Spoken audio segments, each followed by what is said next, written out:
Folks, good evening to everybody. As most of you know, The Secret by Rhonda Byrne is #1 bookseller on the New York Times, on the Amazon, the Barnes and Noble, everywhere. The book and the video are #1. But I want to give my thoughts on this particular book.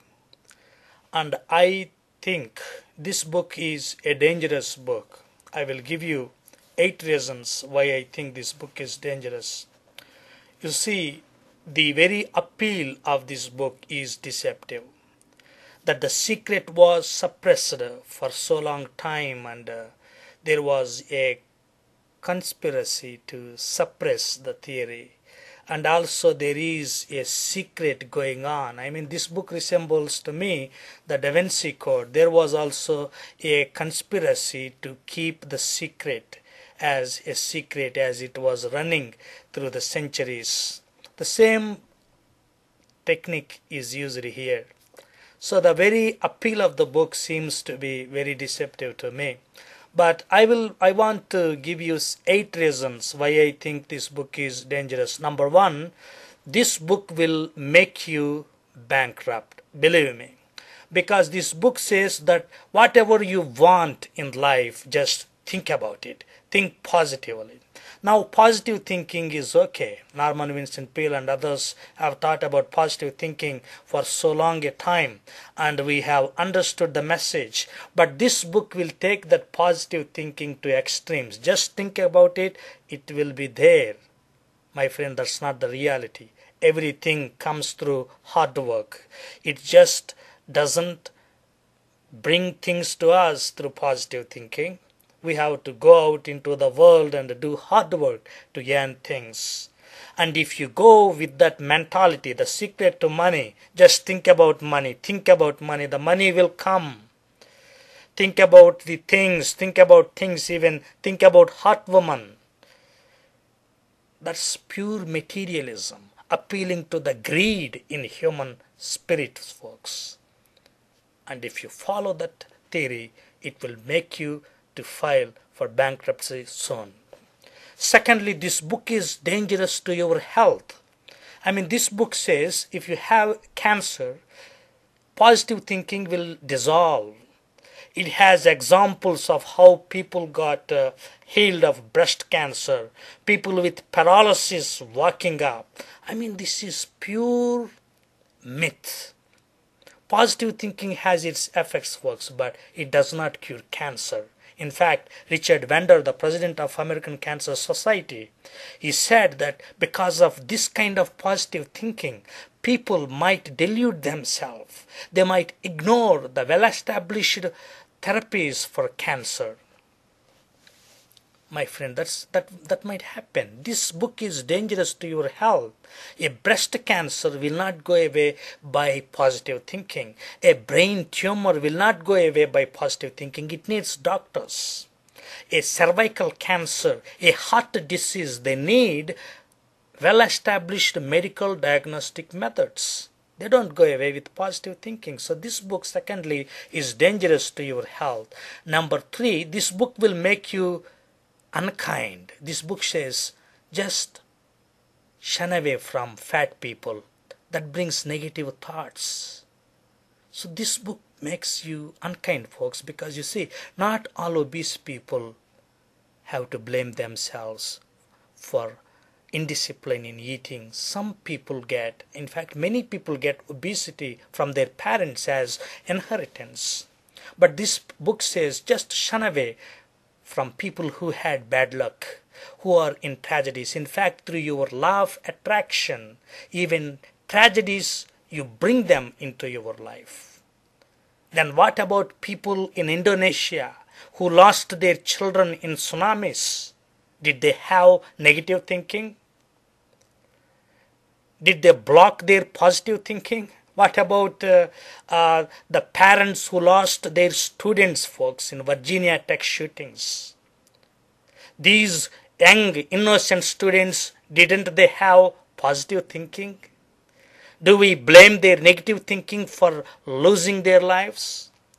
What about children suffering in Darfur, year after year in famine. In fact, this Proctor, his Bob Proctor, he said on Nightline, he said that the children in Darfur are suffering because they didn't visualize positive thinking. What rubbish, folks. What rubbish. This book will make you unkind. What about New Orleans? Thousands of people lost their homes. Whom do you blame? Shall we blame their negative thinking? So this book will make you unkind, folks. Fourthly, this book will make you blind to the reality of evil. You see, there is evil in the world, but this book says all tragedies are due to negative thinking. Come on. Martin Luther King Jr.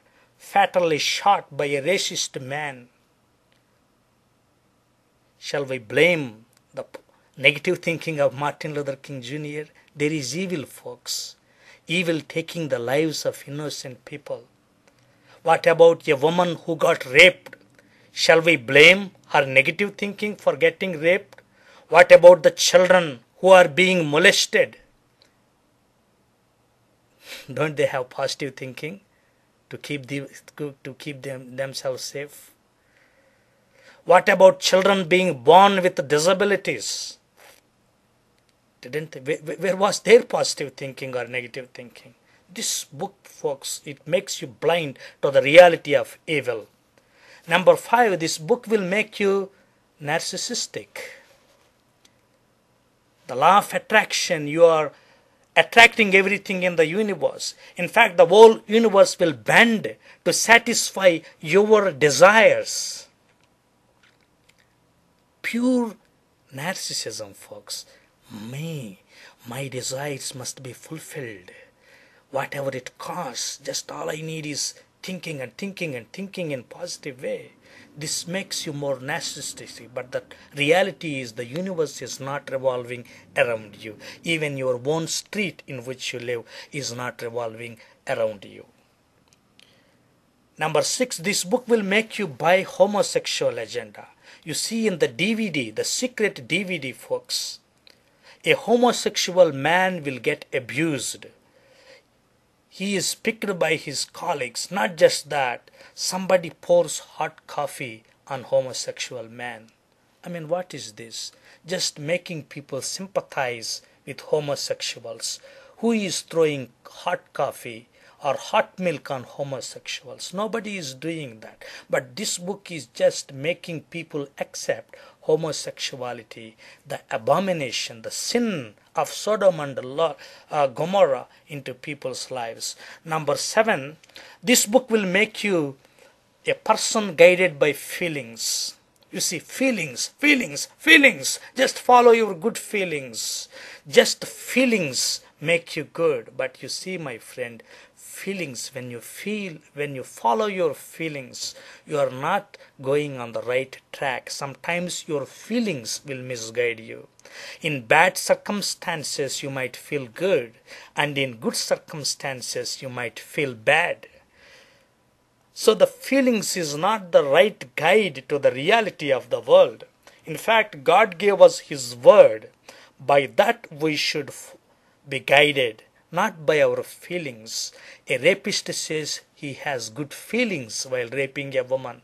A pedophile says he has good feelings while molesting a little child. You see, what about them? Do you give them the opportunity to defend their good feelings and practice those evil deeds? No. There are feelings, and feelings are deceptive. We are not supposed to follow the feelings. Number 8, this book will teach you that you can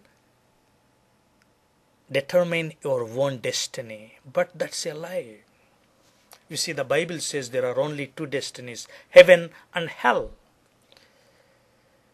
If you don't want to go to heaven, there is only one destiny, hell. But this book will says you can create your own destiny.